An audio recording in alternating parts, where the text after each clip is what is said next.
안녕하세요. 늙어봤나 젊어봤다입니다. 우리 구독자님들, 요즘 자식들 얼굴 보기가 참 힘드시죠?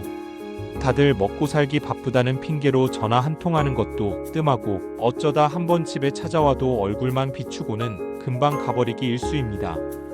어디 그뿐인가요? 어버이날이나 생신 때가 되면 용돈 몇 푼 쥐어주는 걸로 자기들 할 도리를 다 했다고 생각하는 것 같아 속상할 때도 많으실 겁니다. 저도 마찬가지입니다. 평생을 내 몸 부서져라 이래서 가르치고 키워놨더니 이제는 저보다 자기들 가정이 먼저고 자기들 인생이 더 중요한 나이가 된 거겠죠. 서운하고 섭섭한 마음이 드는 건 어쩔 수 없지만 또 한편으로는 이해가 되기도 합니다. 오죽하면 요즘 저희 같은 노인들 사이에서 이런 우스갯소리가 다 돌겠습니까? 제일 무서운 자식은 빚 갚아달라고 찾아오는 자식이고 제일 반가운 자식은 두 발로 걸어 들어오는 기초연금이다라는 말입니다. 참 웃기면서도 슬픈 이야기죠.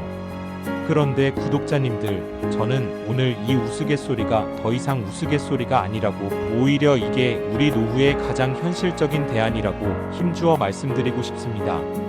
제가 오늘 작정하고 자식보다 나은 지원금에 대한 모든 것을 알려드리려고 이렇게 카메라 앞에 섰습니다. 바로 대한민국 국민이라면, 만 65세 이상이라면 나라에서 묻지도 따지지도 않고 챙겨주는 이 지원금에 대한 이야기입니다. 이 돈은 우리가 평생 뼈 빠지게 일하며 나라에 세금 낸 것에 대한 당연한 권리이자 보상입니다. 그런데도 이걸 몰라서 혹은 나는 해당이 안 될 거라고 지레짐작해서 못 받아가는 분들이 우리 주변에 너무나도 많습니다. 오늘 제 영상 끝까지 보시는 분들은 가만히 앉아서 매년 360만원, 10년이면 3,600만원이라는 어마어마한 돈을 벌어가시는 겁니다. 이건 절대 과장이 아닙니다. 제가 오늘 말씀드릴 이 지원금의 정체는 바로 기초연금입니다. 아마 들어보신 분들도 많으실 테고 이미 받고 계신 분들도 계실 겁니다. 하지만 나는 재산이 좀 있어서 안 될 거야, 국민연금 받고 있어서 중복으로는 안 준다던데? 하면서 알아보지도 않고 포기하신 분들이 절반이 넘을 겁니다. 오늘 제가 그 모든 오해와 편견을 아주 속 시원하게 깨부수어 드리겠습니다. 우선 가장 많이들 오해하시는 게 재산이 조금이라도 있으면 무조건 탈락한다고 생각하시는 겁니다. 절대 그렇지 않습니다. 나라에서 정해놓은 기준, 즉 소득인 정액이라는 것만 그 기준보다 낮으면 무조건 받을 수 있습니다. 이게 말이 좀 어려워서 다들 지레 겁을 먹으시는데 아주 쉽게 설명해 드릴게요. 내 월급이나 사업소득 같은 소득이랑 내가 가진 집이나 땅, 예금 같은 재산을 나라에서 정한 공식에 따라 돈으로 환산해서 더한 값이 바로 소득인 정액입니다. 2025년 기준으로 혼자 사시는 분은 이 소득인 정액이 월 213만원, 부부가 함께 사시는 분들은 월 340만 8천원보다만 적으면 기초연금을 받으실 수 있습니다. 이게 어느 정도 재산인지 감이 잘 안 오시죠? 제가 예를 들어 드릴게요. 서울에 공시지가 6억 원짜리 아파트 한 채를 가지고 계시고 다른 소득은 전혀 없는 부부가 있다고 칩시다. 이분들은 기초연금을 받을 수 있을까요? 없을까요? 정답은 받을 수 있다입니다.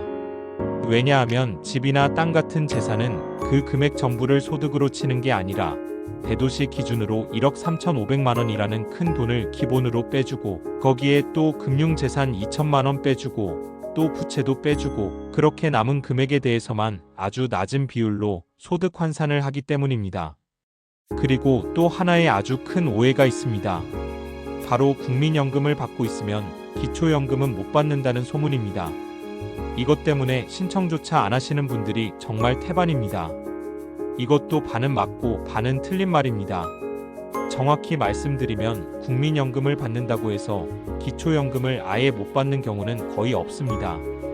다만 내가 받는 국민연금 액수가 나라에서 정한 기준액보다 많으면 기초연금이 조금 깎여서 나올 수는 있습니다. 하지만 한번 생각해보세요. 전액을 다 못 받고 조금 깎여서 받는 게 낫습니까? 아니면 아예 한 푼도 못 받는 게 낫습니까? 당연히 깎여서라도 받는 게 무조건 이득입니다. 10만원이라도 5만원이라도 그게 어딥니까? 그걸로 한 달 과일값은 하고도 남습니다. 그러니 국민연금 받고 있다고 절대 포기하시면 안 됩니다. 계산이 너무 복잡해서 머리가 아프시죠? 괜찮습니다. 이런 거 우리가 일일이 다 계산할 필요가 전혀 없습니다. 그냥 무조건 신분증하고 입금받을 통장 사본 하나만 들고 가까운 주민센터나 국민연금공단 지사에 찾아가서 나 기초연금 신청하러 왔어 하고 당당하게 말씀하시면 거기 있는 똑똑한 직원분들이 알아서 다 계산해주고 알려줍니다. 인터넷을 잘하시는 자녀분들이 계시면 복지로라는 사이트에서 아주 간단하게 신청할 수도 있습니다. 그런데도 많은 분들이 내 재산을 나라에 다 들여다 보이는 게 찝찝해서 혹은 가서 물어봤다가 괜히 망신만 당할까봐 신청 자체를 꺼리십니다. 구독자님들, 이건 절대 부끄러운 일이 아닙니다. 오히려 신청하지 않아서 내 당연한 권리를 못 찾아 먹는 것이야말로 가장 어리석고 바보 같은 일입니다. 그렇게 해서 받게 되는 돈이 얼마냐고요? 2025년 기준으로 한 사람당 매달 최대 33만 4,810원, 이걸 1년으로 치면 400만 원이 넘는 어마어마한 돈입니다. 부부가 둘 다 받으면 연 800만 원이 넘는 돈이 매달 25일에 꼬박꼬박 내 통장에 그냥 꽂히는 겁니다. 이쯤 되면 왜 제가 처음에 자식보다 낫다고 말씀드렸는지 이해가 되시죠? 요즘 세상에 어떤 자식이 매달 잊지 않고 부모님 통장에 30만 원씩 꼬박꼬박 붙여줍니까? 처음 한두 번은 할 수 있어도 10년, 20년 죽을 때까지 이렇게 해주기는 정말 어려운 일입니다. 하지만 이 기초연금은 내가 살아있는 동안에는 나라가 망하지 않는 한평생 나오는 돈입니다. 물가가 오르면 따라서 올려주기까지 합니다. 그러니 이것만큼 든든하고 확실한 효자가 또 어디 있겠습니까? 저는 이 돈을 받아서 예전에는 꿈도 못 꾸던 삶의 여유를 찾았습니다. 예전에는 명절 때 손주들이 와도 행여나 용돈 달라고 할까봐 가슴이 조마조마했습니다. 주머니 사정이 넉넉지 않으니 쌈짓돈 몇 푼 꺼내주는 것도 손이 떨렸던 거죠. 그런데 지난 추석에는 달랐습니다. 제 통장에 꽂힌 기초연금을 미리 좀 찾아다가 빳빳한 5만원짜리로 바꿔놓고는 오는 손주들마다 고생했다, 맛있는 거 사 먹어라 하면서 한 장씩 손에 쥐어줬습니다. 제 눈치 안 보고 활짝 웃는 아이들 얼굴을 보니 제가 마치 세상에서 제일 큰 부자가 된 것 같은 기분이 들더군요. 자식들한테 아쉬운 소리 안 하고 오히려 내 돈으로 손주들한테 베풀 수 있다는 이 기쁨, 이 자존감이야말로 돈으로 환산할 수 없는 가장 큰 가치일 겁니다. 이게 다 나라에서 주는 든든한 용돈 덕분입니다. 그러니 구독자님들, 더 이상 망설이지 마십시오. 나는 안 될 거야 라는 생각은 저 멀리 던져버리시고 당장 내일이라도 주민센터에 찾아가서 꼭 신청하고 상담받아 보십시오.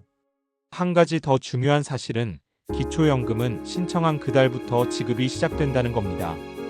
내가 하루 늦게 신청하면 딱 그 하루만큼의 돈을 손해보는 셈입니다. 그러니 이 영상을 보셨다면 하루라도 빨리 움직이시는 게 무조건 이득입니다. 혹시라도 아슬아슬하게 기준을 넘어서 이번에 탈락하셨다고 해도 절대 실망하지 마세요. 이 기준은 매년 바뀌고 내 재산 상황도 언제든 변할 수 있기 때문에 한 번 떨어졌다고 영원히 못 받는 게 아닙니다. 해마다 다시 신청하고 문을 두드려야 합니다. 잊지 마세요. 가만히 있는 사람에게는 아무도 밥을 떠먹여주지 않습니다. 내 권리는 내가 직접 찾아 나서야 합니다. 이 든든한 효자, 기초연금이라는 놈을 내 노후의 버팀목으로 꼭 만드시길 바랍니다.